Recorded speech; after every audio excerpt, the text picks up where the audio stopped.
Less than 30 seconds now in regulation. Could this take extra time? 16 seconds. Here's Dial. Send it up at the point, J. Lalu. Tall midget now, but Matt, 6 seconds, 5, Dalfan coming out. He gets around him, 2 seconds. He's got to do it quick. Shoot, the scores, 1 second left.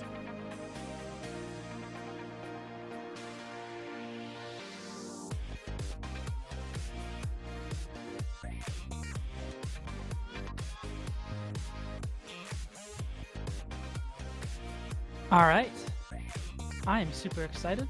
Welcome to the Faceoff interview series. You may have already noticed I'm not Dyaloreax, but I've decided that I'm going to steal Dial's show away from him. But the first guest I have is actually Dial, so he's back. What's going on, man? Not We're much, here to man. rival Tall Midget's new show, I think, right? Yeah, we're trying to beat out the I forget what they even were going to call that thing, but we're trying to beat out that show. We're trying to get the production value up here. Yeah, we got to be better.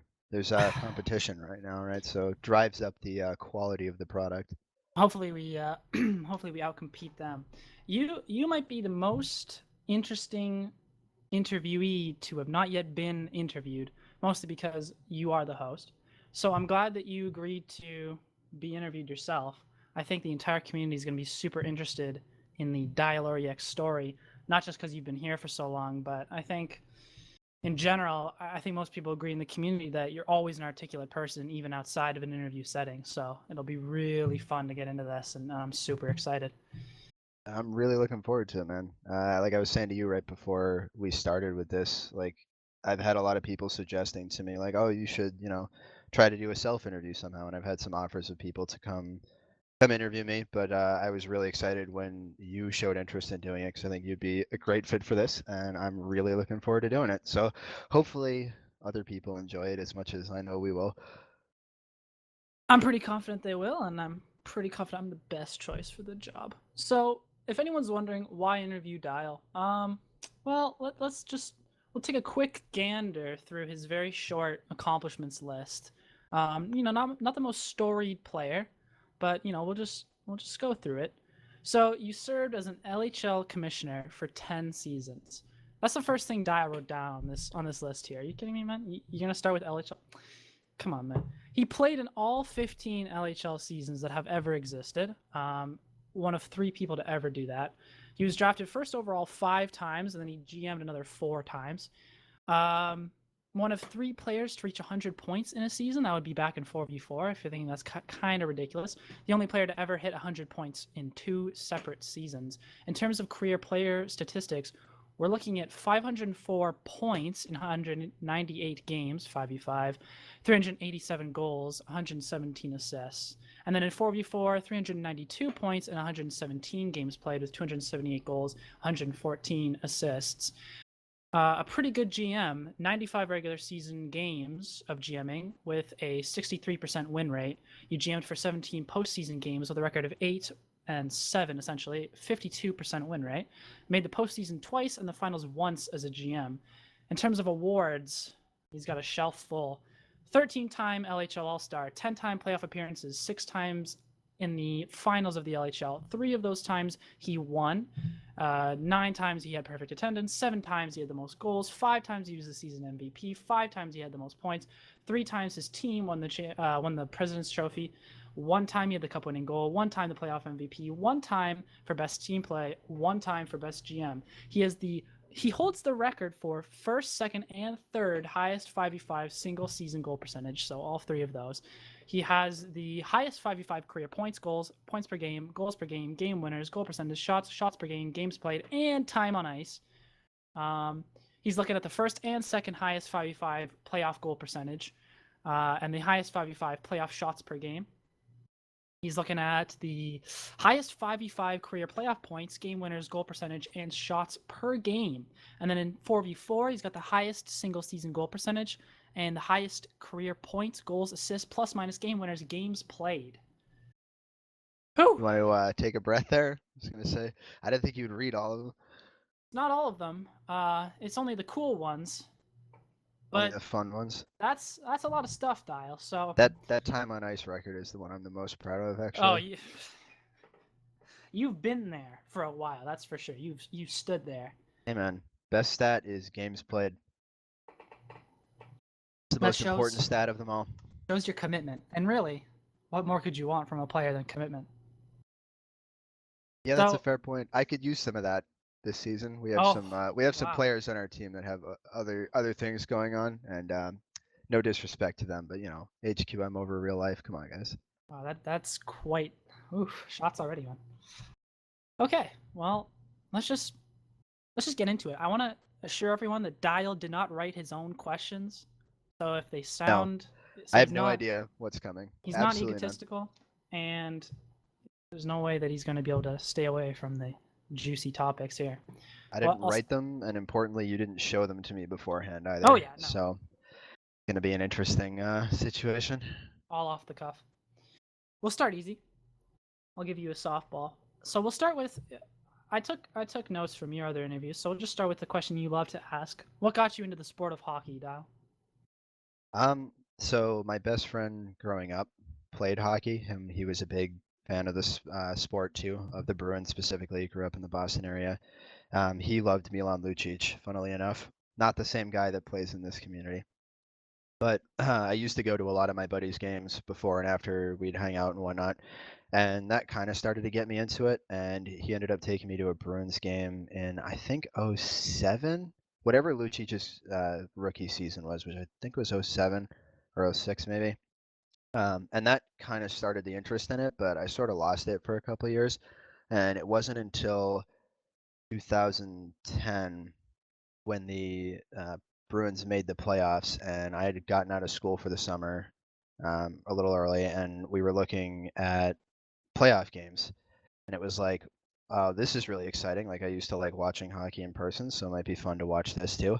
And they were playing against the Flyers, and I got to see the Bruins go up 3-0 against the Flyers in this series, and that was pretty awesome because it was like, oh my God, our team's really, really good. That's sick.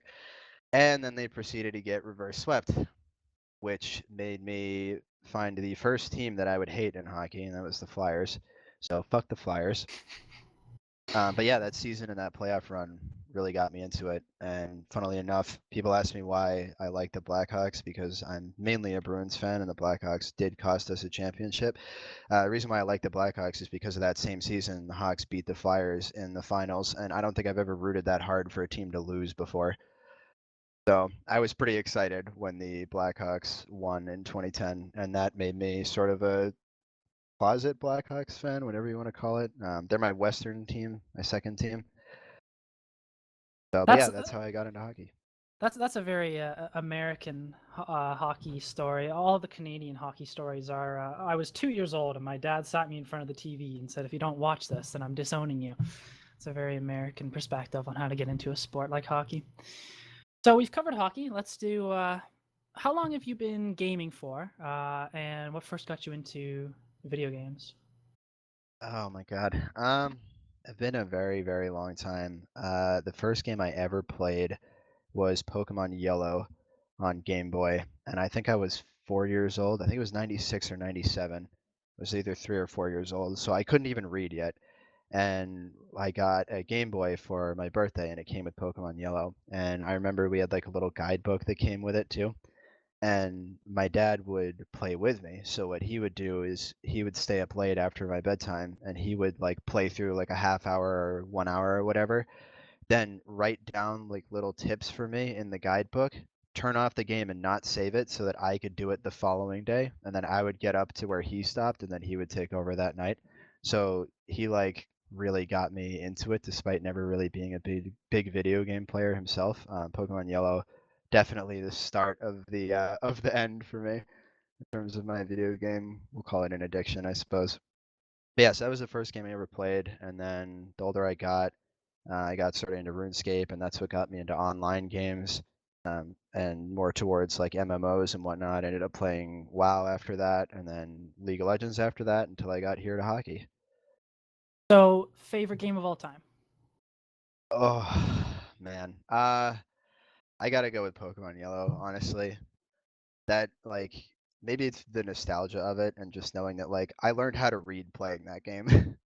So maybe it's that, but that was always one of the most fun games for me to play, and I still have that Game Boy, and once every month or two I'll pull it out and just play for like a straight day.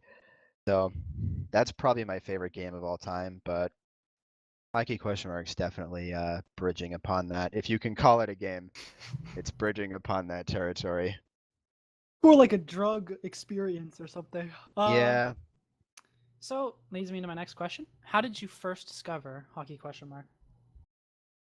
it was a Reddit post actually. I started like I got on Reddit at like 2012, but I didn't really care too much for it. I didn't get into it that much. And then in 2013, around like April or May, when I was finishing up my second year of college at that time, I was at home and bored. Then I ended up checking out Reddit again. Um, and so that's how I got back into Reddit. And then I went to take some summer classes. And one day in July, it was like 8th, I think. I think it was the 8th, because it was right around my mom's birthday, so that's why I try to remember where it was. But I found a Reddit post from, I believe it was Dalfan, on our hockey, and it was right after the Bruins had lost to the Blackhawks in the finals. So I was pretty salty, and I was looking for something to do, and I had never really played a hockey game. I never owned any of the NHL games growing up, or never really enjoyed playing them all that much. So HQM was sort of my first like foray into hockey games. I was always more of a Madden fan, bigger football fan than I was hockey. But yeah, so I found a post by Dalfan talking about this cool new game. So like I downloaded it and played it for a day, and it was a lot of fun. Put it down for a couple days, and then came back to find that they were starting the LHL, and the rest is history. Well, we're gonna dive into the history a little bit. So in a general sense, as general as you can make it, what is it about HQM that keeps you playing after how many years? 4? Yeah, it's 4 years now. I had 4 years like a week and a half ago, 2 weeks ago, something like that. Like I said, I think it was like July 8th. It was like the first weekend of July, whatever. So like, what is it, the 25th? Yeah, so about 2 weeks ago was my 4 year anniversary, which is crazy to think about. I could have gone to high school and graduated, or gone to college and graduated in those 4 years. I spent it playing HQM.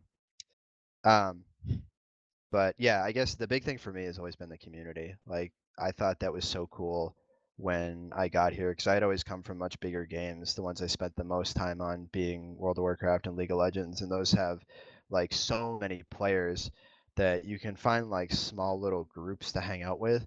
But HQM was something different, where like at the time there was probably like 70 of us that played, maybe 80, when I started out, but pretty much everybody knew who everybody else was. And I had never experienced anything like that with a game before.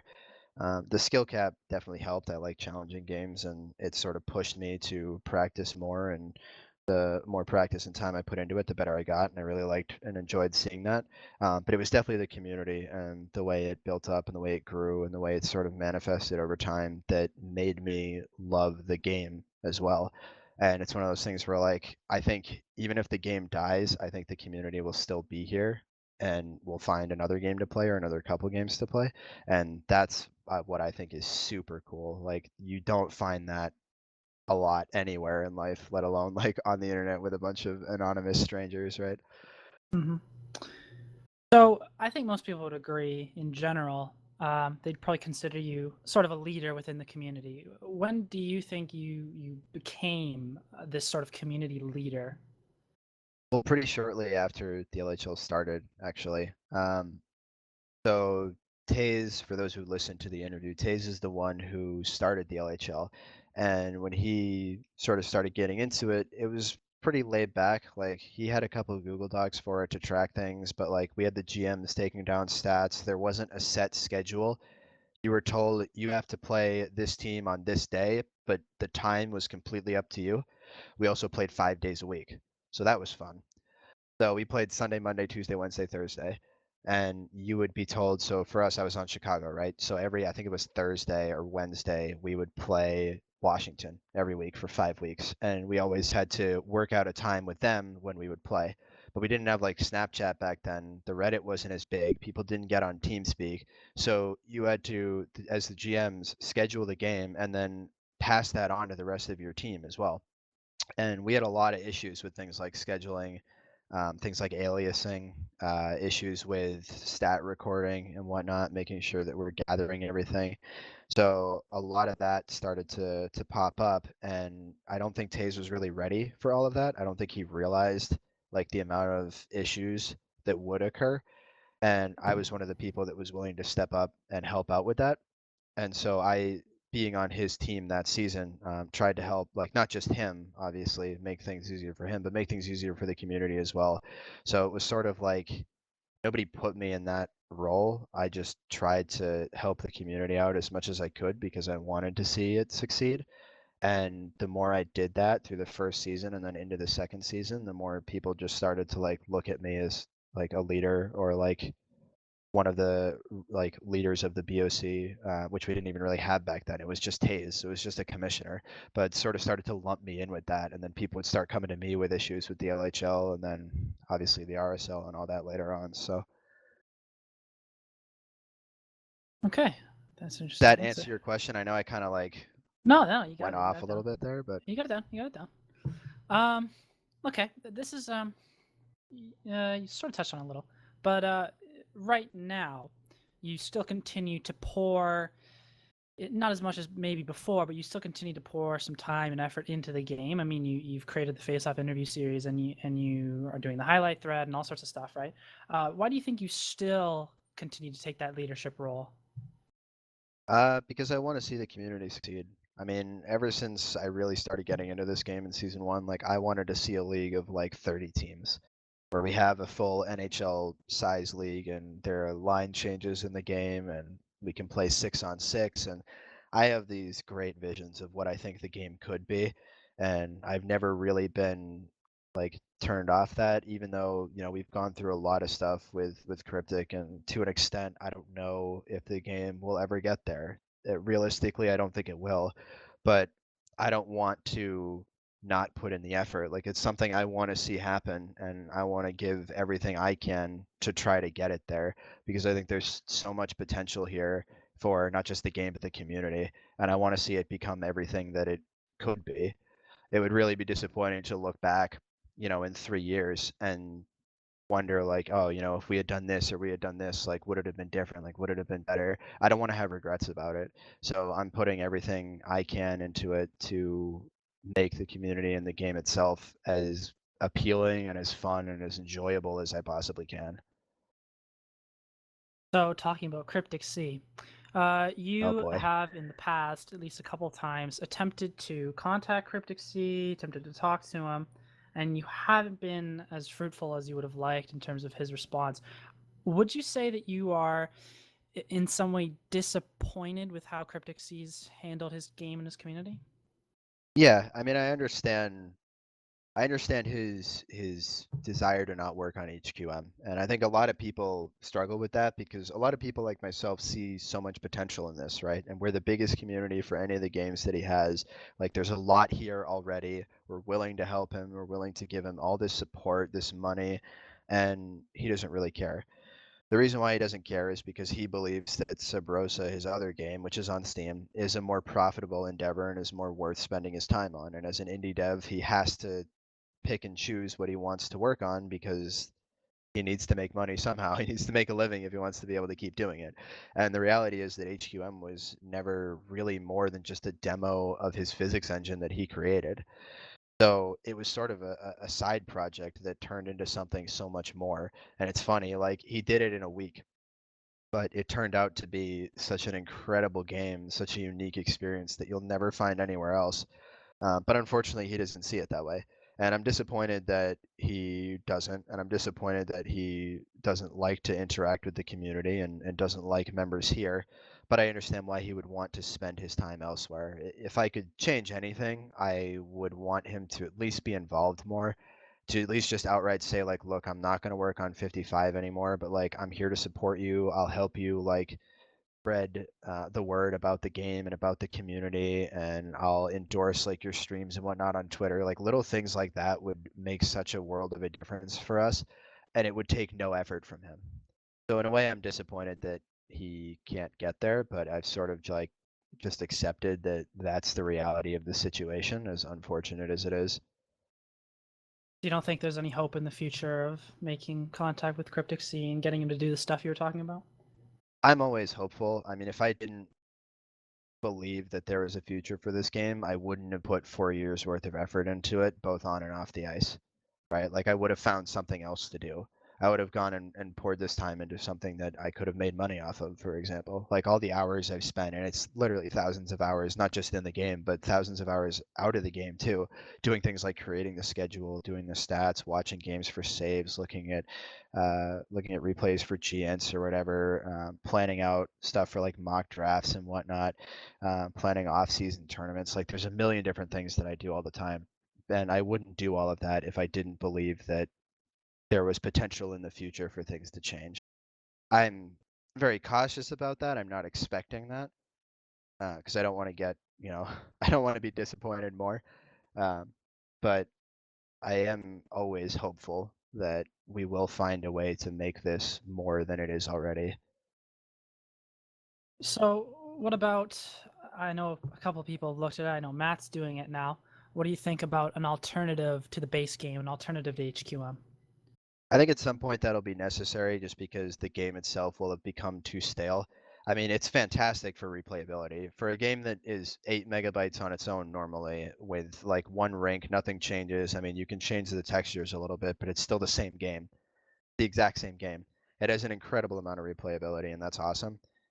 But I don't think that a replacement, and I say that in quotes, would ever be what we want it to be, because anything that somebody makes isn't going to play like 55. It's going to feel different no matter what. So I don't think you can ever replace this game. I think the more realistic thing is that this game will wind up sort of tapering off in interest, and then that's the point where it'll be good to get a new game, and that'll be something different, a good way to sort of hit a big reset button, put everybody back on the same page. Because like think about how cool that would be, right? If we have the same community we have right now, like we have 150 people signed up for this season, imagine 150 people are all starting off on the same page from day one. Nobody's better than anybody else because it's a brand new game that nobody's ever played before. Like that would be really cool. And I'm sure things would develop and we'd wind up getting to the same point we are now with Hockey Question Mark.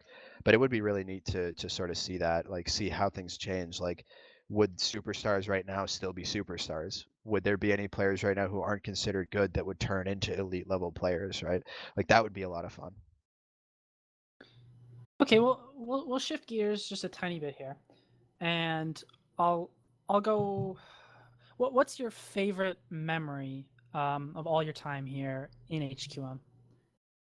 Oh man, favorite like single memory? You gotta give me something like that, yeah. There are a lot. I mean, oh man. God damn. Now it sucks being on this side of it because I don't have to deal with this when I ask the questions. I just make people answer me. So You're this gonna is have to tough answer me. picking one moment. I guess one of my favorite moments individually, speaking as like just a 1 day thing, because there are a couple that like happened over the course of a season that were a lot of fun that I really have a lot of positive memories about, but I won't get into those because that's a little more in depth. So individual moment, winning the cup in season 5 was huge because that was the first time I had won a cup. But I think winning the cup in season 7 was even better. And probably my second favorite moment. My first favorite moment is when we won the cup season 7. My second favorite moment is also from season 7. Before I got traded to Dallas, the team I won the cup with, I was on Philadelphia, and the Philadelphia team struggled a lot during the regular season. We were like an okay team, like we could compete, but we'd constantly lose by 1 goal. We got into a shootout against Atlanta, who was by far the best team in the league. They were the #1 seed. We were the 5 seed, and we ended up winning 7-6. And I scored 7 goals that game, and we won in like OT or like right before regulation ended or something like that. It was crazy. So like in terms of individual games, that's probably my favorite. But in terms of like the moment itself beyond just the game, winning the cup, I think, in season 7. Other side of the coin, your biggest HQM regret. Definitely retiring from my team season 3. I don't regret stepping down from my commissioner role. I don't regret taking a step back from the community or taking a step back from the game, because I think all of those things needed to happen.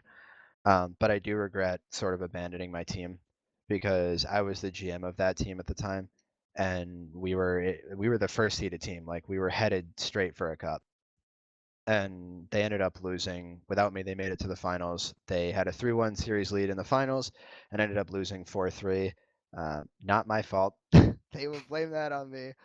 If you ask any of them, they will blame that on me. Taze, Briz, Matt, Pizza, they will all blame that on me. But you guys blew that 3-1 series lead. All you had to do is win one more game. It's not my fault. But that is a regret I have. I do regret leaving them, because that wasn't fair to them. Taking a step back, like I said, don't regret that. But taking a step back from my team, I think was unfair, and they deserve better than that. So All right, so I'd like to go a little more in depth on the retirement dial, because it's a popular. I guess it's a just a meme. popular meme It's now. a meme at this point. Yeah. It's just a meme. But there's not many people who are aware, including me, of why exactly you did retire. And Dial, you got to tell me. So the biggest thing was, at the time, we had a couple things going on. So we were in the middle of the LHL season. We also had some sort of international competitions going on, and I was in charge of like running Team USA and whatnot. And I was receiving a decent amount of criticism for some of my decisions I made on Team USA. Not that they were unfair, but that the criticism was unfair, but I was receiving criticism for it. And it was the same thing about the way that we were handling things in the LHL, because both Taze and I were the 2 commissioners. And of course, we're both in the same team and we're in first place.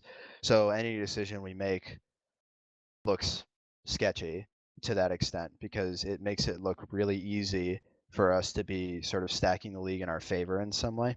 And there were a lot of accusations of that. And eventually that really did get to me, really bothered me a lot. And I think I needed to take a step away from the game, because if I had stayed and didn't do that, I think I would have become very, very toxic. And I think it would have ruined my opinion of the game long term.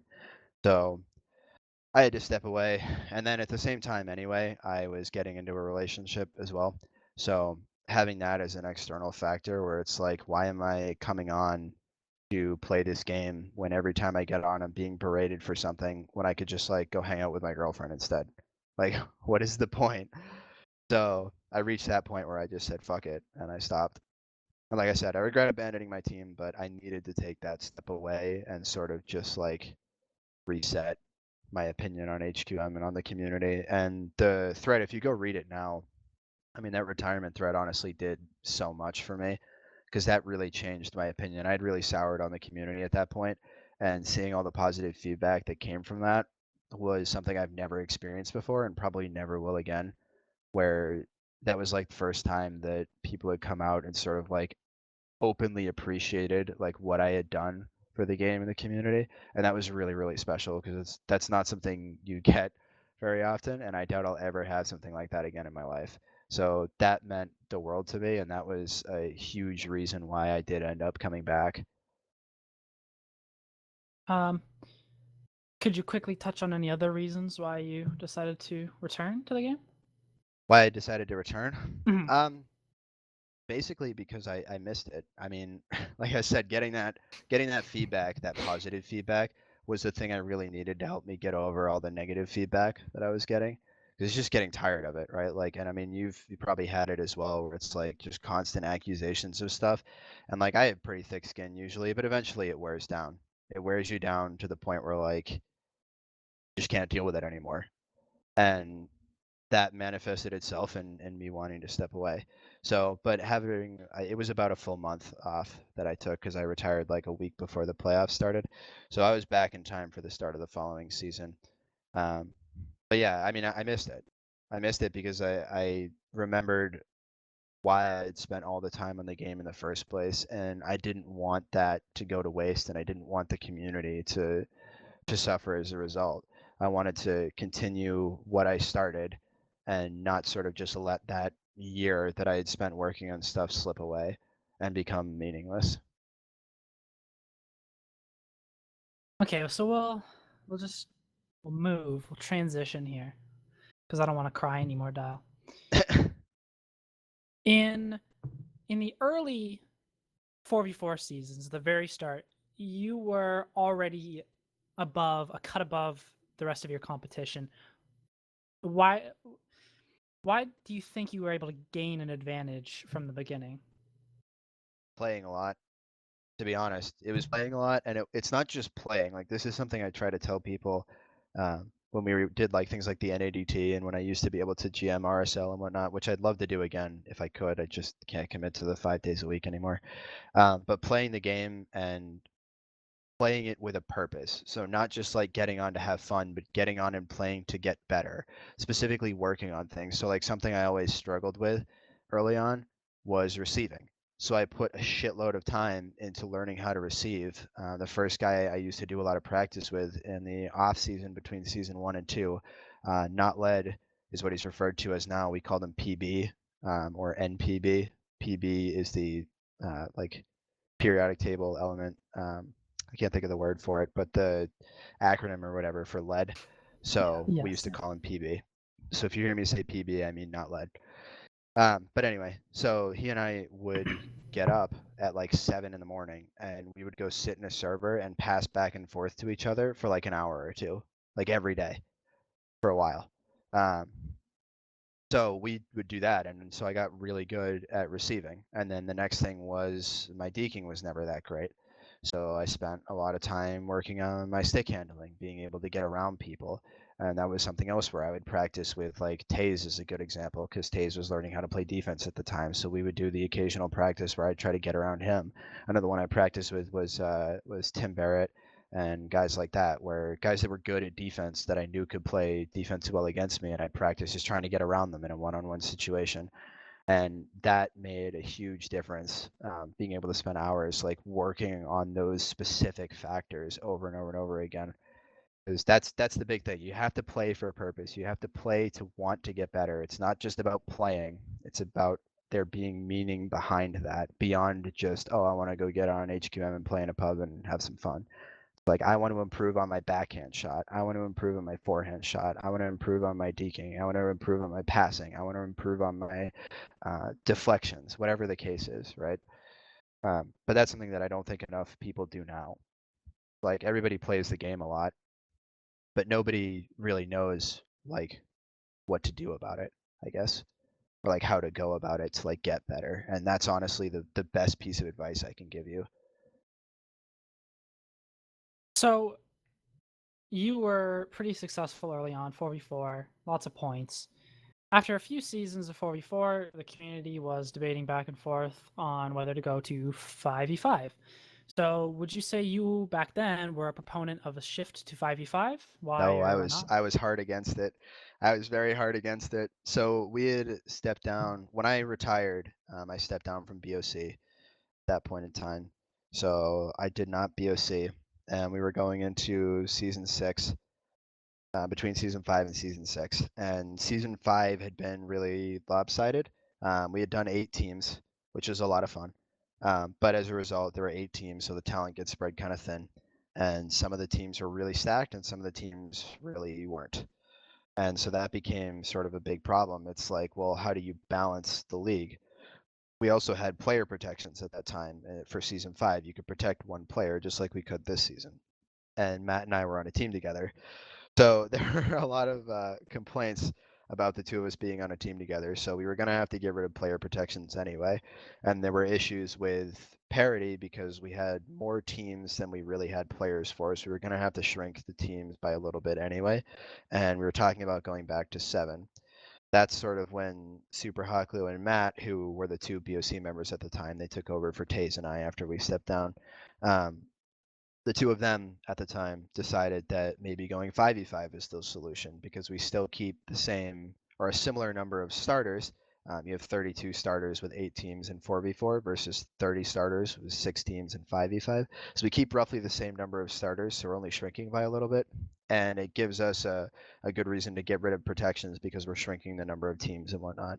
So I was against it because I thought 5v5 was too cluttered. We had tried it in a couple pubs and whatnot, and I think in a couple like international show matches, and we got wrecked every time because we had absolutely no idea how to play it. Back in 4v4, the style was 2 forwards and 1 defenseman, and in some cases you'd even play like a 1-1-1 where you'd have the winger would play like the middle of the ice, the center would go really deep, and the defender would sit way back by the net, like next to the goalie, and would charge out at people when they came close. Like that was the meta. So that didn't like work at all in 5v5. It was really different. And I thought we'd never be able to adjust because I thought honestly most people were too stupid to do it. Because it really requires you to be much more positionally intelligent in 5v5 because like you have an area of the ice that you're responsible for, and it's not just you're competing with the players on the other team, but you're competing with your own teammates for space on the ice, and you need to make sure that like you're handling your responsibility so that they can handle theirs. And I thought that we were going to wind up with basically just 8 skaters chasing the puck around the ice the whole time with no semblance of structure. So I thought it was going to be really bad and really messy, and I was pretty happy to be proved wrong, honestly. If it were up to me and I was BOC, I don't think we would have made the switch to 4v4, at least not then. But I'm very happy that they did because I think it was a big reason why we've started to shift much closer to parity. And I know, it doesn't feel like that lately with the last couple seasons, they're being very top heavy. But we're in a much better position than we used to be in the 4v4 seasons, and 5v5 is definitely a big reason behind that, as well as the draft format changes. But yeah, I was against it initially, and I'm very glad with the way it's turned out because I think the league is much better off for it. So, in a more general sense, not just the difference between 4v4 and 5v5, I think it'd be interesting if you were to outline just some of the changes you've seen maybe in team structure and communication and even like individual plays, the changes you've seen over the entire course of 4 years and 15 seasons of LHL. What stands out in terms of league and gameplay changes? Sorry, I had to cough real quick. The biggest thing I guess is team play. The early on in the early seasons of the LHL, a lot of it was about like who had the best player on the ice, and whoever had the best player individually was probably the team that was going to win. Because in 4v4, it's so easy for one person to just dominate the game. So that's why you saw people like Lucic, like DMB, like Matt, like Otto, who could completely tear up the league, and every time their team was good because they had one of the best players in the league. So they were always going to be one of the better teams. That's just how it worked. But when we got to 5v5, it's a lot harder to do that because there's a lot less space in the ice. You don't have as much room to work with. You don't have as much room to get around people, to pass, to take a shot. All of that got constricted a lot. So what had to happen to adjust for that is people had to get used to not playing around one person, but playing around like 3 or 4 people, and not just feeding it to one guy, having him deke it up the ice and score, but instead passing it around the ice, passing it back around, doing drop passes, passing cross between 2 defensemen, passing up and across in a stretch pass to a forward, maybe centering pass to a guy in the slot or ringing it around the boards to a guy at the point. Like these are all things that didn't really happen that much in 4v4. But I think that's one of the coolest things to happen because it brought it much closer to real hockey than what 4v4 was. But that's probably the biggest change. I think communication has always been pretty decent, at least at the LHL level. I know at the lower levels there's some issues with that. But communication definitely got better. Individual skill, obviously, we all continue to get better. But the biggest change in terms of where we were to where we are now is definitely team play and the ability to work off of other people around you to score or to play defense rather than just relying on like that one guy. You want me to So, try to come up with something else, or are you good? no, that's perfect, Al. All right, man. So you were on the BOC. You were a BOC member for a long time. Did you, while you were serving on the BOC, did you get everything accomplished that you wanted to do while being a BOC member? I wanted to grow the league more. I guess that was the big one. I wanted to get the league to the point of having 10 or 12 teams. That was really my long-term goal. So I guess the one thing that I never achieved was that. The other thing that I really wanted to do was get a proper website going, and we've had a lot of iterations of that. And people ask sort of like, what is really the point of a website? And I think it's more of like a marketing or advertising standpoint. Like it's a lot easier for us to make it look legit if we have a website we can point to, or we can be like, oh, like you can go see stats there, you can go see like the schedule there, you can go see like your career profile there or whatever, right? That was one that I really wanted to get consistently working. And it never really panned out. We had a lot of iterations of it. Most recently, legendshockeyleague.com, which was really well done, but just too expensive to be worth it. So yeah, that establishing a proper website and probably a stats database to go along with that, and then also recruitment, having more recruitment and getting to the point where we could have 10 competitive LHL teams every season. So in season 12, at least that's what Tony told me. So if this is somehow wrong, in season 12 you stepped down from BOC. Actually, I'm pretty sure I was there. It was Why? in the off season before season 12, yeah. Yeah. Why did you make the decision to step down from BOC in season 12? Kind of similar to what was happening in season 3, honestly, where I retired. There was a lot of criticism, and again, much of it was warranted. I'm not trying to debate that or say that like I was in the right for things or whatnot, but there was a lot of criticism for what we were doing as a BOC, me, Cap, and Taze. A lot of people didn't think that the decisions we were making were in the best interest of the league, and that's totally fair. Everybody's entirely entitled to their opinion on that, and I don't have anything against that. But again, it's tough, right? I mean, dealing with a lot of criticism like that in a short period of time, especially where it ramps up and gets worse and worse, it just gets sort of frustrating. And you sit there and ask yourself, like, I'm volunteering my time to do this because I want to. Like, nobody's paying me to be here. I don't have any obligation to be here. So, like, why am I putting up with this? And we sort of reached that point together as the three of us. And there were actually rumblings of before that came out. There were rumblings of people trying to impeach, specifically Cap and Taze. Nobody was really coming at me directly, but obviously being a part of the collective didn't help my case. So, but there were talks about the two of them being potentially impeached. So I said, "Fuck it. I don't like dealing with this anyway. I don't want to see my two friends get impeached." And I said to the two of them, "Let's all step down together and just not have to deal with it anymore because it's not worth it." And so we did. We stepped down, and I think if I could go back, like you said, the biggest regret earlier, right? If I could go back, that's the way I would have handled it back in season 3 too.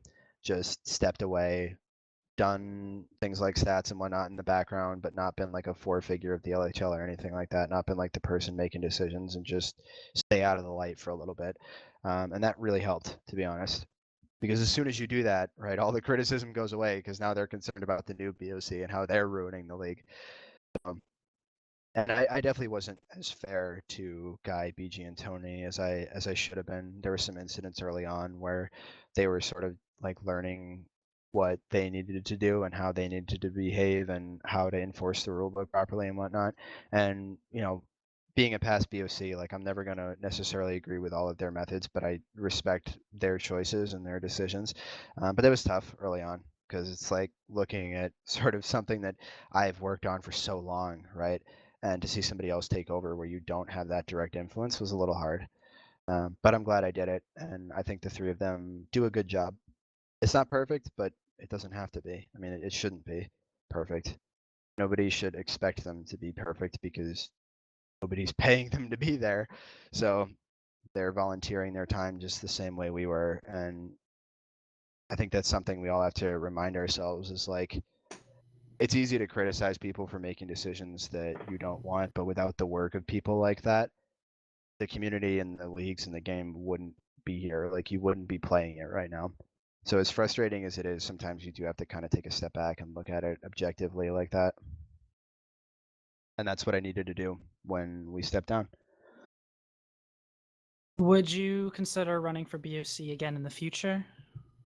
I don't want to. I mean, realistically, like at some point, I there's a good chance I probably will. But I'm happy with what I do right now because I get to sort of advise them, advise the BOC members on their decisions. I also get to serve in the BOA. Not that we really needed to do a whole lot this season, really, but I still get to be involved in some of those decision makings and sort of making sure that all three BOC members are upholding the rule books for their respective leagues.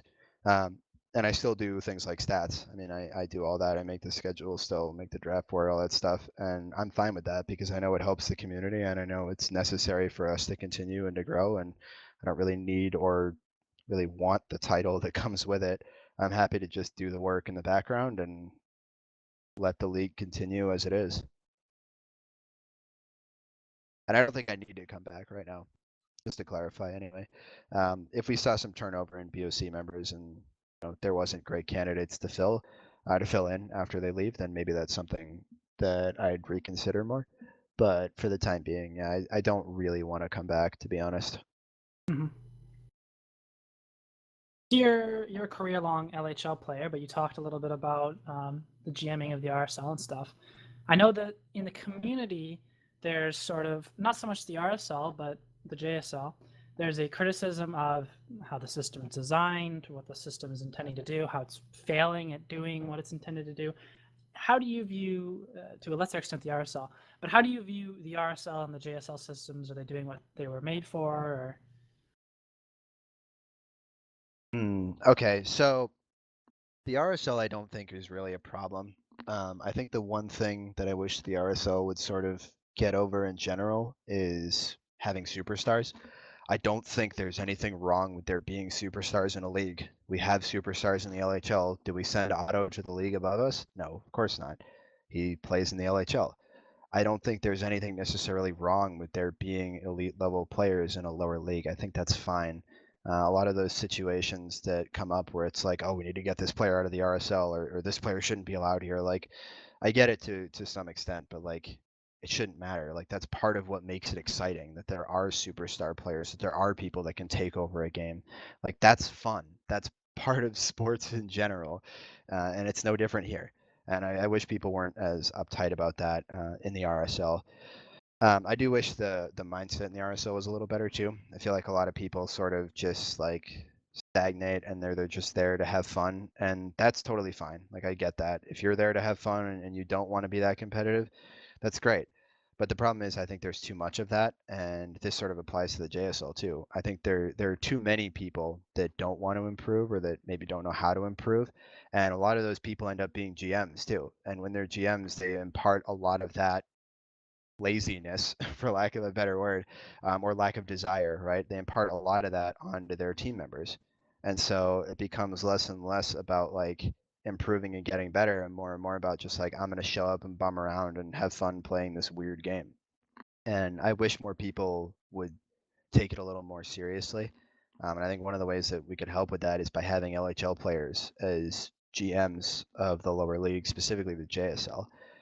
But I don't think we'll ever see that unless the JSL is run on LHL days, because most LHL players don't want to have to show up for 5 days a week. I mean, most players don't want to have to show up for 5 days a week. You do it, right? I know you do it. You've done it in the past, and like, it's fun. I've done it too. But at some point, it wears down on you, and you can't keep doing that. It's not a sustainable thing, like showing up 5 days a week and being here and dealing with that, especially if you're playing 5 days a week. Like, that makes it difficult. If I could change the JSL, I think I'd actually make it more like the HQML is right now, and have it a little more open, because the point is really, the point of the JSL was always to be an introduction to playing in a team. Sort of that point where like, okay, you played a couple pubs, maybe practiced a little bit. Here's how the game feels in a team setting with other people on TeamSpeak.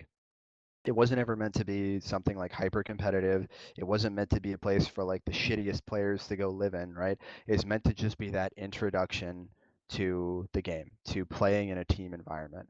And then once you got that down, you'd move up to the RSL where you learn how to refine your skills to get better and practice against better competition and learn how to practice. That's a big thing that doesn't happen in the RSL, learning how to practice properly, so that you can get ready for the LHL.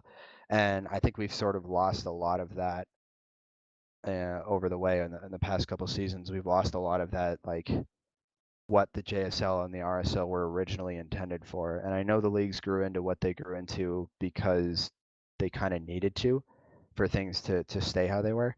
But I would love to be able to go back, reset, so to speak, and redefine the JSL to make it more of a learning environment, an introductory environment, and then leave the RSL as its own intermediate thing where we've got like 10 teams or whatever if we need to allow people to continue to move up. And I know part of the problem is that the LHL doesn't do a great job of bringing other players up. Like that's something we have to fix too from that end. So I don't think it's entirely the fault of the RSL or the JSL, but I do wish that there was a bigger drive to want to improve and more people that were willing to put in the time. Because a lot of people say that. A lot of people come to me like, how can I get better? And it's like, okay, well, I'll tell you what to do. But if you're like 90% of the people who ask me that, you're going to go do it for a day or two and then you're going to stop. When the reality is you have to do it for several days, several weeks, several months to continue to actually get better. That's how you get good at the game. And you have to have a desire to do that. You have to be self-motivated enough to want to do that. And most people just aren't. So, connecting to that thought, just at the very end there, and this is sort of a personal question for me, though. Is it possible for a newer or a new player to, given the fact that they're about 4 years behind in training now, is it possible for them to become superstar level talent in the LHL? How difficult do you think it is for a new player or a newer player to become superstar level talent in the LHL as it stands? It's definitely difficult, especially on offense, right? Forwards, there's such a depth there of like really talented forwards. And it's one of those situations where like you as an example, right? Like if you had shown up back when we had started playing, like would you be Otto right now? You might be. I don't know. I can't say that, right? But there's no way of knowing. And part of that comes back to what I was talking about, where I don't think we do a good enough job of providing people opportunities to showcase themselves in the LHL and learn and get better. That's why I wanted to introduce the prospect system that we did a couple seasons ago. That's why I was in favor of looking at expansion this season, because I think it was a time where we could actually legitimately consider doing it. And it's why I was always in support of things like the NADT that I did with Dalf and that I helped out a little bit with BG the second time. Because I think those things are important. We need to provide those opportunities for people to get better, and those avenues don't really exist right now. People like myself benefited from the fact that there was really nobody above us. Like there weren't enough really good players when the LHL started for them to have their own league. So by default, we were thrown in there anyway. So I got the benefit of not having to compete with all these elite players for starting time. I just got it because somebody had to get it. I mean, there weren't enough elite players already to go around. So I do think it's possible. I also think it takes like probably a year and a half to 2 years of playing to be good enough to be an LHL level superstar anyway. And then after that, it's about getting your chance. It's about proving yourself and getting that opportunity. And I look at Guy as like the best example of that, because Guy came in season 7 or season 8. Tony's another really good one. Both of them exceptionally good LHL players. Tony doesn't show in the points as much, I know, but Tony's one of the smartest and best two-way players in the league that's ever played, not just now. But both of them have really solidified themselves as like legit above average, and in Guy's case, nearing on elite at this point level players that weren't there from the start. But it did take them like 2 years to get to this point. I mean, they've been through the ringer. They've played other positions too on the way. Like they've both played defense. Tony's done that a lot recently. I think Guy's played a little goalie too. So they've been through plenty of stuff. I think it's possible. I think it's very difficult. And not all of that is on the player themselves. It's on the environment that they're put in, which we do need to improve. All right, let's we'll bring it backwards, and we'll go back to your past, because you were talking about how you first came in and there wasn't as many, there was more space. But did you have a role model in terms of play style that you looked up to when you began playing the game? There was nobody that I like specifically tried to model my play after, but the two people I always loved watching were really Dick McButts and KS Otto. And neither of them are necessarily great role models as individuals. I'm sure neither one of them would be that happy to hear me say that, but unfortunately, guys, it's true. Neither one of them great role models as necessarily teammates, maybe, right? But in terms of what they are able to do on the ice, I mean, they were the cream of the crop when I showed up. Like they were the best players. And I remember specifically like Otto, like watching him season 1 because DMB signed up and started playing like towards the end of season 1. He wasn't there from the very beginning. So specifically Otto, like watching him like just go to work on people was so much fun to watch. And I always wanted to be able to do the things that he did. And I know I wrote it in my article that I did for the Legends Hockey League 5 seasons ago. Maybe I can dig up the Google Docs version of it, but he was the guy that like I wanted to be like, in the sense of like I wanted to be able to dominate like he was. I wasn't like, I want to be able to dangy people out like he does, right? But it was just the level of dominance and the way he was able to basically impose his will on other teams, no matter how good they were, was so cool to me. And I always wanted to be able to get to that point and be able to strike the same like fear in people that he does. Because nowadays, I mean, he's the same as he used to be back then, but he went through a stretch for a while where like he had higher ping and he wasn't as good. So it's like, oh, it's only Otto that has it. Like, still a really good player, but not somebody that you're super afraid of having the puck. Whereas now, same way it was back then, it's like, oh fuck, Otto has the puck. Everybody get the fuck on him. Like, I wanted to be able to do that to people. I wanted to be able to make people think like, holy shit, we're fucked. So, I mean, here you go, right into my next one. What would you say is your best season in terms of personal performance? So what was your most dominant KS Auto-like season, Dial? Really reach back and find me one. Probably season 10. I think season 10 is when I was at my peak as an individual. A lot of people would probably be surprised that I'm not picking season 2 or season 4, the ones where I hit 100 points. Especially season 2, because I was like 30 points ahead of the next closest guy. But that was dominance because other people weren't good, basically. Like, I got good quickly and was able to take advantage of the fact that most people didn't. Whereas season 10, it was we had good teams, we had good players, and I was able to still dominate anyway.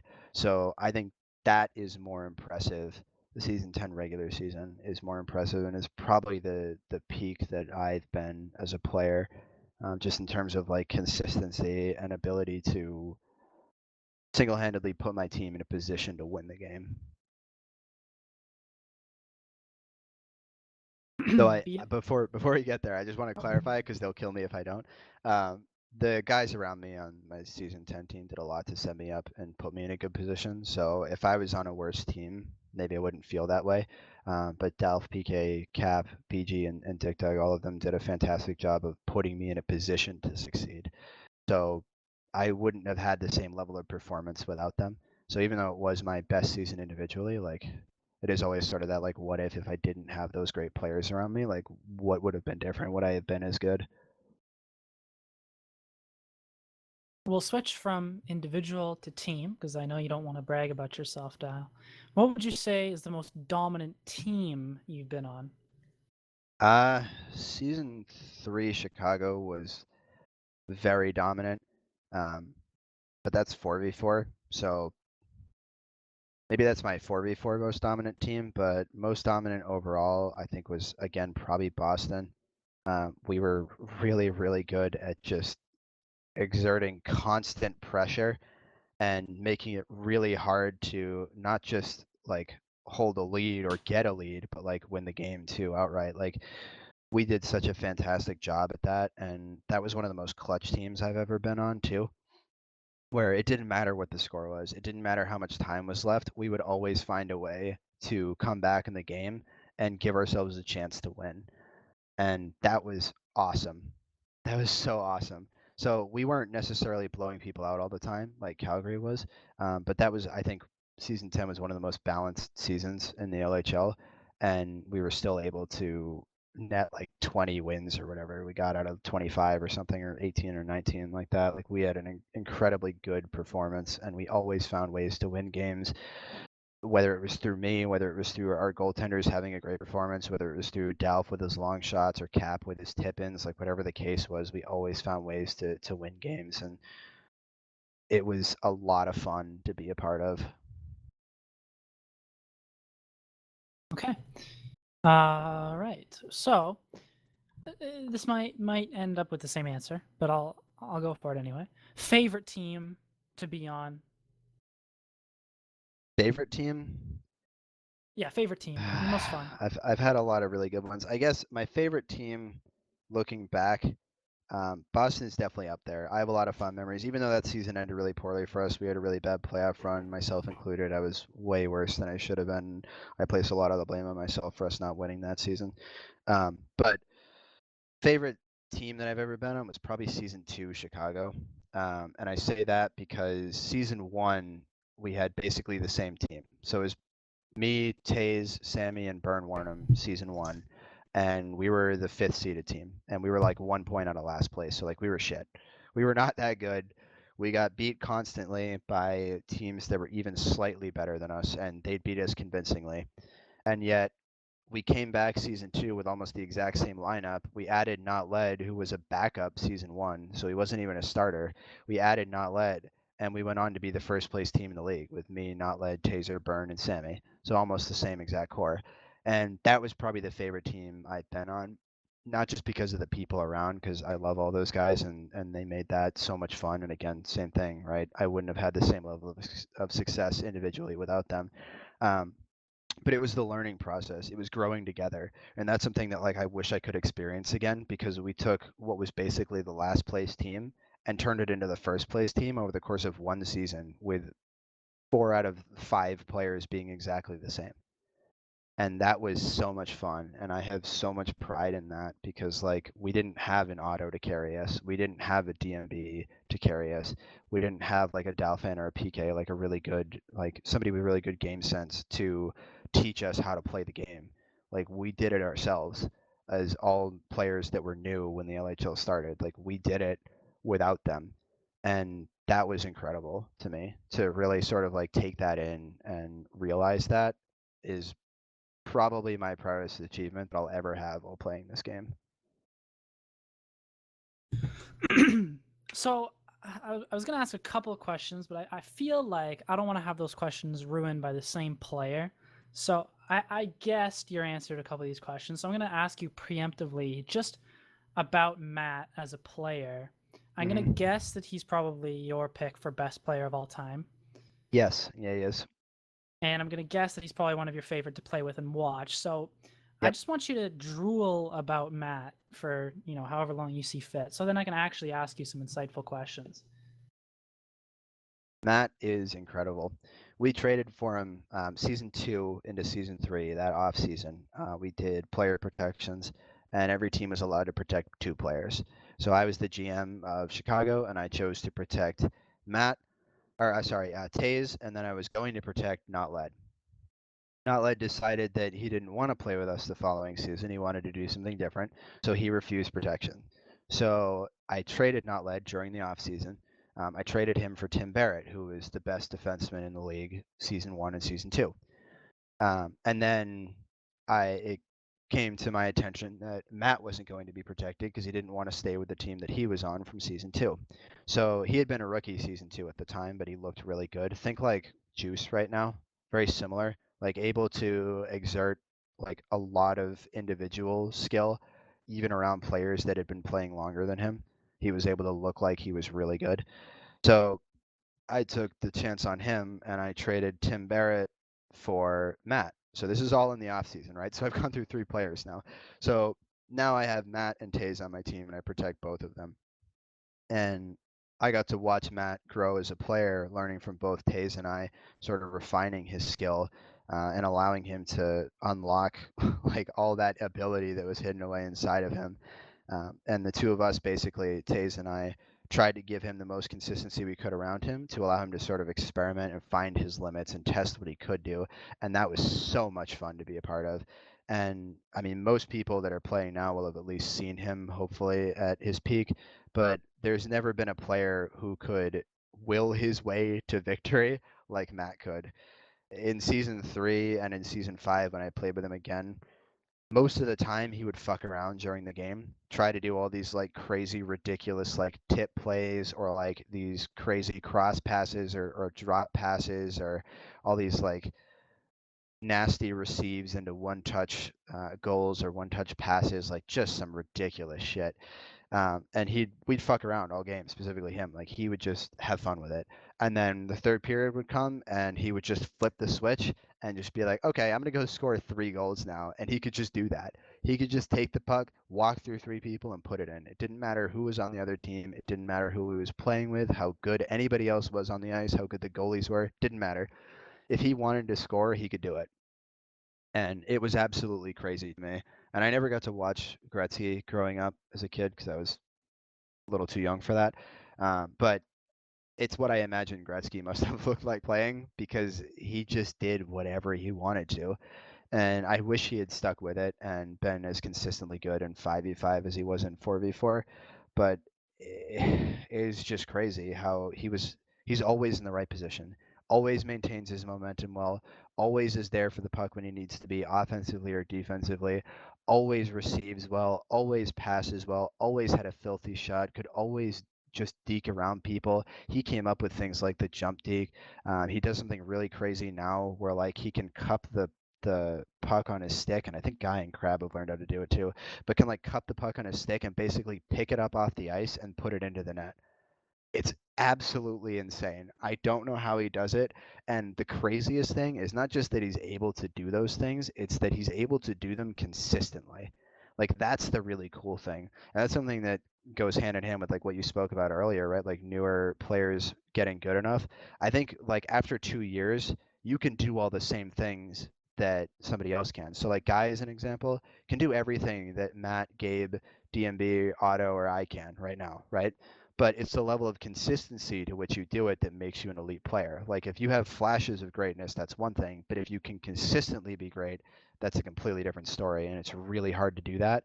And Matt was consistently not just great, but mind-boggling, the things he was able to do, and his ability to just like constantly put himself in favorable positions is unparalleled by anybody who has ever played the game and anybody who, in my opinion, ever will play the game. Okay. So I'm really glad I asked specifically about Matt, so I could clear that up and move on to some nice questions here.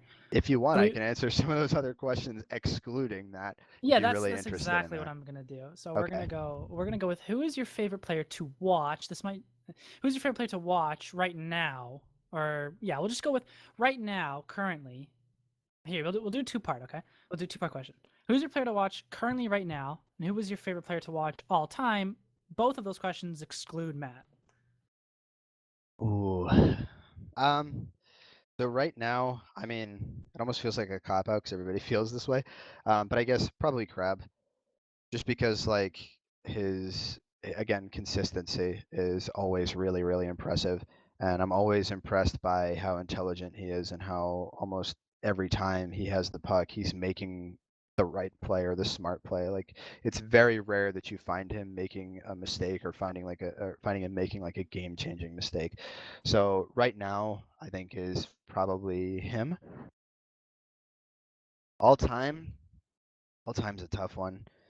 Because I'm trying to think of people that have been really consistently good like every season. Because there's guys like DMB, right? And DMB is fantastic. He's always fantastic. Every season he plays, it's the same way. He's incredible. But he missed a lot of time. There was a lot of seasons where he took off and didn't want to play. So it's hard for me to pick him.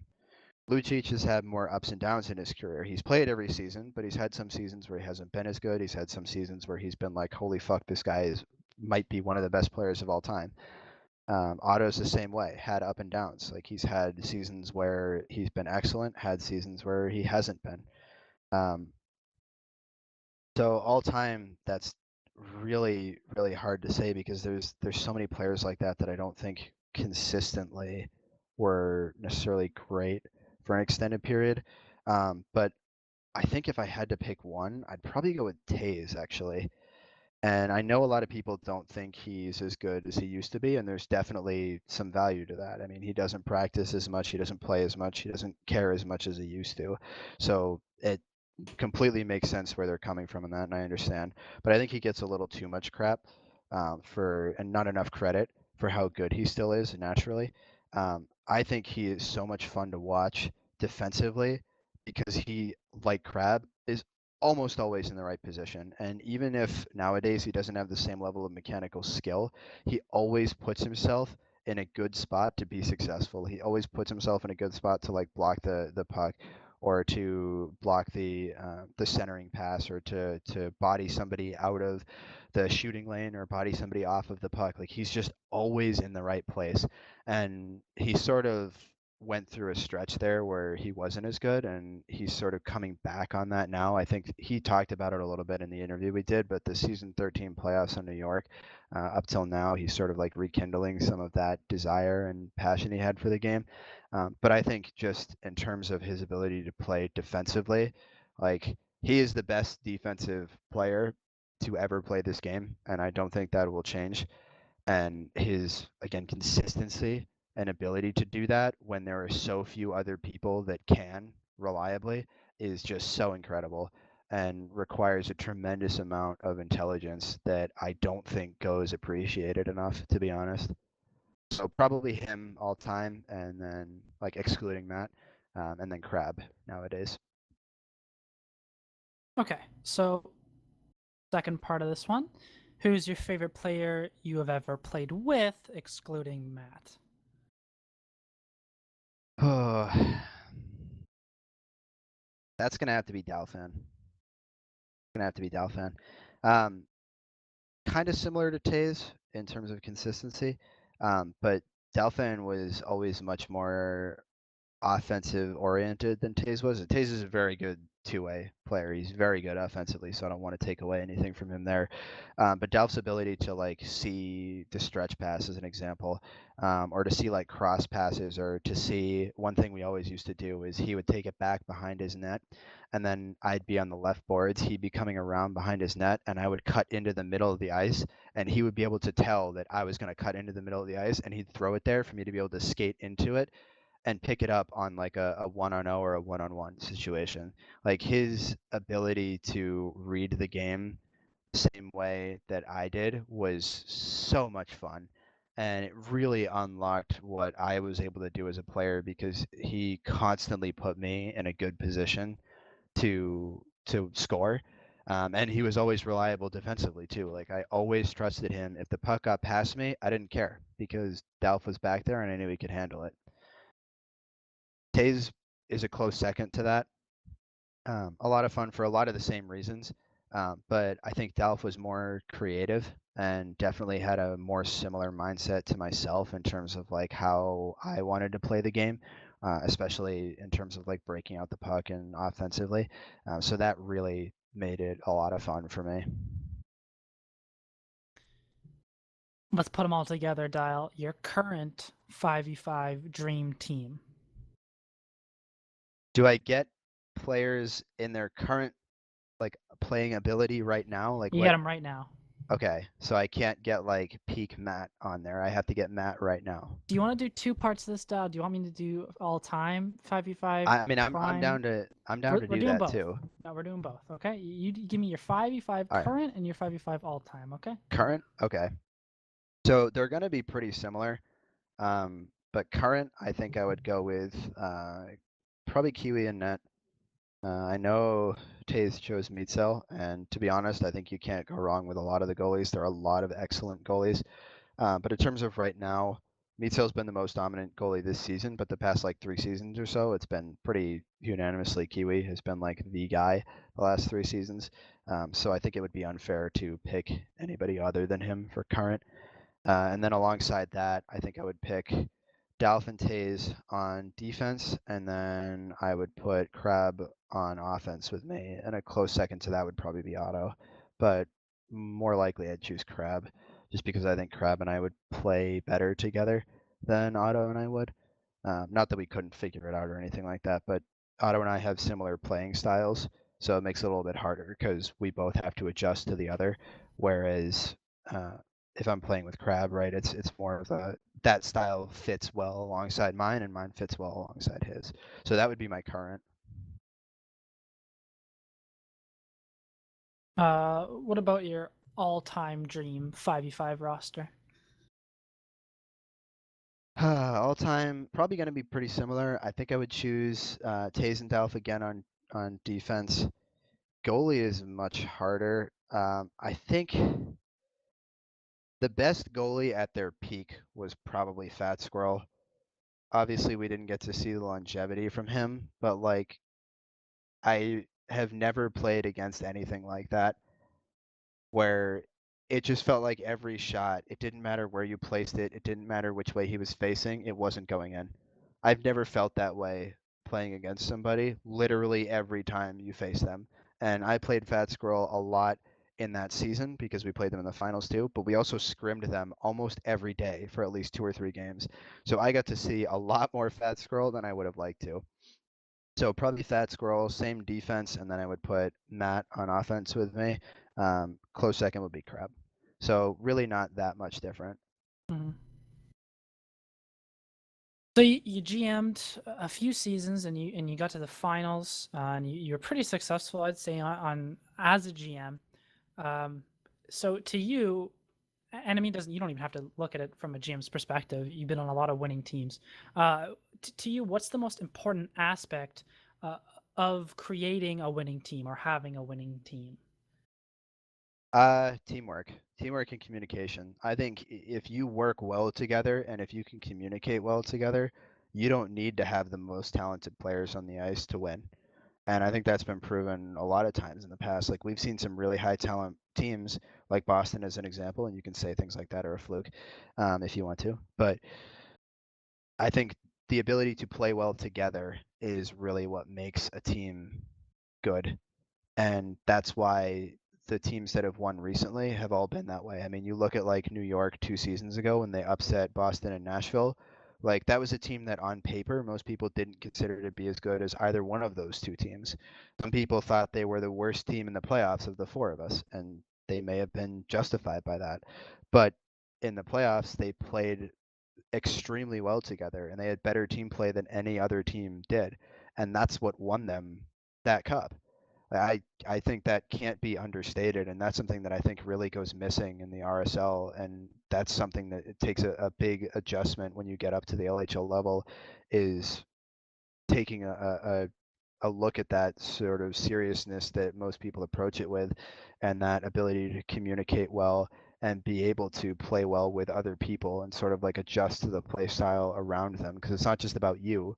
If you worry too much about yourself, you're not going to play well with your team. You have to consider how your team plays as well, and you have to sort of fit to what works best for your team as a whole, or you're not going to win. And the teams that are able to do that are the ones that are always the most successful in the end. From your perspective, let's talk realistically. What do you think in the future are the limits of HQM's size and of its reach and of how big these leagues can get? What do you think is the very upper limit at a realistic level of HQM? So do you mean like community, or do you mean like the LHL? Like, could you clarify, I guess, a bit on that? Like, are you saying how many teams do I think we could get in the LHL, or are you saying like how many members of the community do you think we could end up with, or? I was going to split into 2 parts. Let's start with the community members. How many people do you think realistically is the limit of HQM? Probably about 300 right now. Like if we didn't change our structure at all, like if we kept the same like 3 tiers and the way we do it or like right now, I think we could double it and we would be okay. I don't think we could handle more than that though. We'd have to make significant changes to the way we approach things. A big one is the more people, the harder it is to keep track of everything that's going on. The harder it is to maintain things like stats, the harder it is to verify like aliasing and things like that. The harder it is to deal with sign up issues and all the stuff that comes with that in the draft that people always worry about, like draft stock alteration and things like that. There's so many more concerns that come into it. I think we could manage it with double the amount of people we have right now. So if we got to like 250, 300, I think we'd be fine. We may have to add like a BOC member or two for each league, but we'd be fine. We'd be able to manage that. Beyond that, we'd have to make some major changes to not just the structure of the leagues, but the way we approach the community as well. And I'm not sure that we ever could do that because the game itself has too many limitations for us to be able to police things properly. And I think if the community got too big, the game would get completely out of control to the point where we can't manage it anymore because there's only so many ways we can do things like ban people. Like we can't permanently ban people, right? So like even something as simple as that causes so many issues if you have that many players to worry about, especially where like nothing's linked to an account either. You could just change your name and come back as something else. Like there's so many issues that go into that that are always going to be a problem with this game unless Cryptic makes sizable changes to it. And adding something like Steam account support to it would be a really simple way to allow us to go beyond that. But yeah, I think like about double the size now would be what we could cap out at reasonably. And even then, I think we'd deal with a lot more issues than we deal with right now. Just a quick aside question to that. Do you think Steam support for the game is like ever possible? And Well, he does it for Sub Rosa. So it's definitely possible. I mean, it's just a matter of his like desire. Like, do you want to do it? Do you want to spend the time to do it? And I don't think it would take that much time, but his time is very valuable. As an indie developer, like he has to work on things that will get him money. And putting Steam on hockey, I think, or putting hockey on Steam, the way around, integrating Steam with hockey, right? I think he could like sell hockey on Steam as an example and make a good amount of money from that. But if he doesn't believe that, which clearly he doesn't, then he's not going to bother spending his time on that. And I have made attempts to try to convince him otherwise that obviously haven't gone very well. But yeah, I think it's definitely possible. Do I think that he's willing to do it? He's claimed that he would in the past, but he's claimed that multiple times over the last 3 years and we still don't have it. So I can't say that I am super optimistic that it will happen eventually. What's more likely is that the 62 version gets Steam support. I wouldn't be surprised if that gets it, but I would be kind of surprised if we see it for 55. just another quick aside question. You're in agreement that the 62 version is awful, right? It's hard to play. I mean, I'm not going to say it's awful because like to an extent I will always be biased against it because of the fact that I like 55. So to be fair to it, it's not awful, but it is unpolished. It is very unpolished. The lack of ability to do a lot of the things you can do in 55 really takes a lot of the fun out of the game. So something as simple as like looking back while you turn makes you turn faster. Taking that away makes the game so much more static and boring. And things like being able to shoot better. Like you can shoot in 62, but the stick doesn't move well. Like there's constant resistance to it, almost like the stick is pushing back against you. And like that's so annoying. There's no reason for that.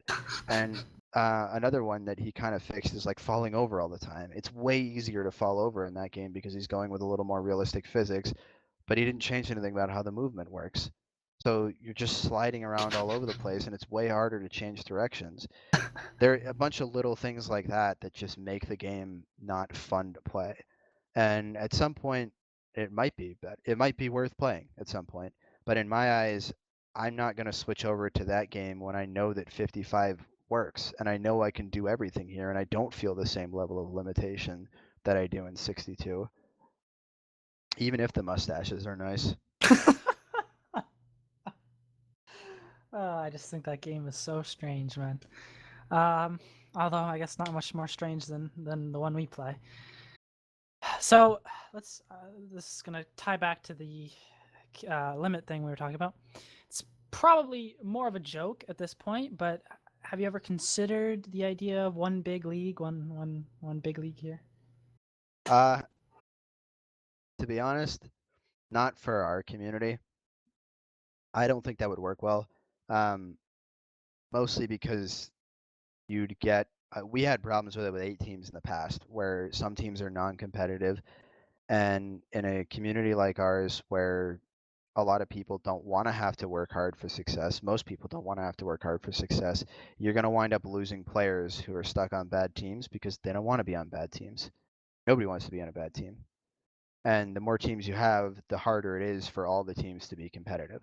So you wind up with bottom feeder teams, you wind up with teams that can't compete, that are basically just out there to like waste time for the other team. And I think that causes a lot of problems already. Even in 6 teams, we get a team like that every now and then that just isn't competitive enough to really make it worth it. So I think we'd have a lot of problems with that because I think the talent would be spread so thin that you'd see like 1 or 2 or 3 or 4 teams, right, would be really good, and then everybody else would be basically irrelevant. And it would feel like a waste of time for 75% of the players who play that season. It would feel like, what's the point? And that's the type of stuff that drives people away from the game and stops them from playing. And we don't have a good enough like retention rate, but also a good rate of recruitment to really be able to fill the holes of people if they leave.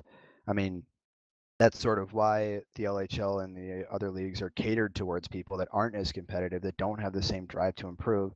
We have to cater to those people too, because if we don't cater to them, we lose like at least half the player base. And if we lose half the player base, the community is worse off for that because we can't replace them. We don't have an easy way to just go get another 70 players to fill in or 100 players to fill in. Like we can't do that. We don't have that. So in a way, we're sort of trapped into that.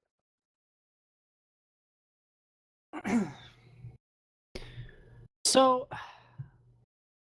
Dial, as a player, do you ever think you will retire, or is the game gonna die with you? I mean, I joke all the time about like how I'll be here until literally nobody else is. Eventually, it'll be just me solo practicing in a server. There won't be LHL games anymore, but I'll still be here solo practicing. And I do think to an extent that that's accurate. I mean, I've poured a lot of my life into this, and until something else comes along that is more important to me than this, that I want to spend all that time on, and I haven't found anything else like that in my life so far, um, then I think I will be here. So chances are I'll probably be here until the end or until the LHL is declined to the point where it's like not really that prestigious anymore. There's not really that much like to it. Um, so yeah, I'll probably be here for most of the foreseeable future. I may take a break for like a month or two, maybe take a season off or something like that, but I can't picture myself right now moving on from the game. Do you think it's I was thinking this one up on the spot. Hold on. Do you think it's a possibility that instead of HQM dying per se, that in some sense, whether it be through a new game that someone else makes or whether it be through Cryptic C, I mean, you talked about the players, moving to a whole different game or whatever, the community staying. Do you think something revolving around maybe whether it be like first person hockey or first person sport, do you think there'll always be, or not, I mean, not always literally, but for like a really long time, do you think there will always be something centered around something like this? Yeah, because I think it's really unique. I mean, has anybody ever played something like this before? Yeah, anybody that has, please, respond to the comments of this this Reddit thread that comes out when it does, because I've never heard of it, and anybody that's ever played this game that I've spoken to has never heard of it either.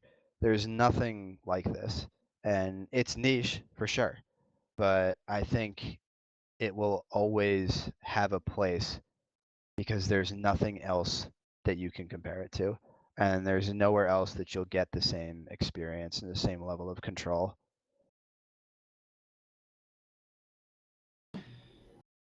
Well, we'll do like a final question, more of like a message, sort of, I guess. If there's one thing you can bring, one thing you can say, one message you would want everyone in the community to literally listen to or to try their best to adhere to in order to grow the game and in order to better the enjoyment of every person within the community, what message would you bring to our community? I guess just appreciate what you have here. That's sort of been the point of the Face-Off interview series so far, is I really want to expose people to one another to help reinforce that appreciation, because there's people from all over the world, all over the United States and Canada, even by itself, that have come together to form something incredible. And none of us have been a part of this because we were forced to be here or because we were paid to be here. We did it because we wanted to be.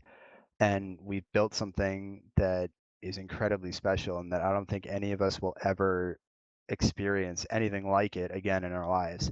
And I don't think enough people appreciate how impressive and special that really is. And I said before, I think the community will continue on even past HQ. I think it will. And that's a really, really unique thing. And I have never seen or heard of anything like that before to the same extent that we have. So yeah, I mean, if I could tell the community anything, it would be to appreciate everything we have here, because you'll never experience anything like it again. And there's I know it sucks with like the toxicity, and like it sucks not being as good as you want to be, and it sucks sometimes being on a bad team, but like we play this every day. We're part of this every day. Like for most of us, this is a huge part of our lives, and it deserves a lot more credit. The community itself deserves a lot more credit than it gets, and then we give ourselves for everything that we've accomplished and everything that we've built here together. Just as a as a as a as a newcomer to the game a year ago, I came here and found a community that was, half welcoming, half not so welcoming. But I found a community that had been laid down. I found scheduled games, and I found a place to have a lot of fun. And I know this is a Dial interview. I'm only going to say that I think that this game and this community has helped me in a personal sense, and that's such an interesting thing. And I don't think I'm ever going to say that about a game in the same way that I'm saying it here now. And I think that the community, and I think the LHL, the RSL, the JSL, all the work put in by BOC and random members and the community content we've created, I think it's amazing. I agree with you. I do agree with you. I think people should appreciate it more. And I think a large part of it is due, or maybe a majority stake in it, is due to the work put in by you. And so I think on behalf of the community, I'll just take this opportunity on a public forum to thank you in real gratitude for putting your time in, for believing in a game and believing in a community, because it's so much more than just going out there for 15 minutes a night and shooting a puck in the back of the net. It's become, in a sense, the same community level you'd find in a sport, but even more specific and even more, close together.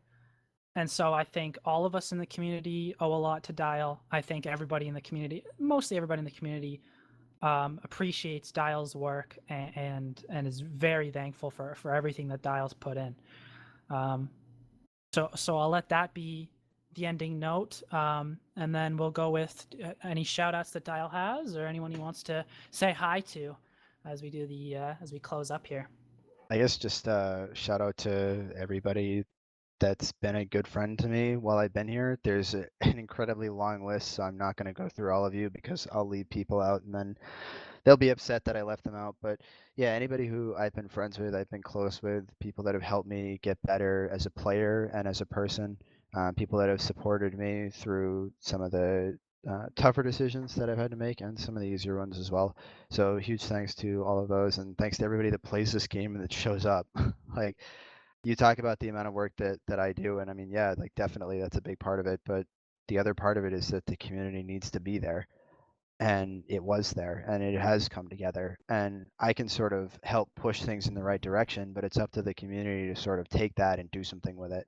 So I want to thank everybody who has been a part of that and has made the community into what it is today, because everybody played a part in that, whether you consistently help out with things like the LHL, the RSL, or you're just somebody who plays in pubs, like you're a part of that.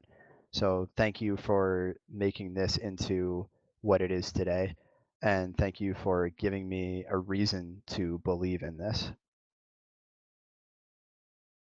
Thank you thank you very much, Dial, and thank you for a great interview. And I had a great time. Yeah, hopefully it's as enjoyable for everybody else. So. All right, so I guess this is a nice goodbye from the Faceoff interview clan. Yeah, thanks very much for having me, man. No problem.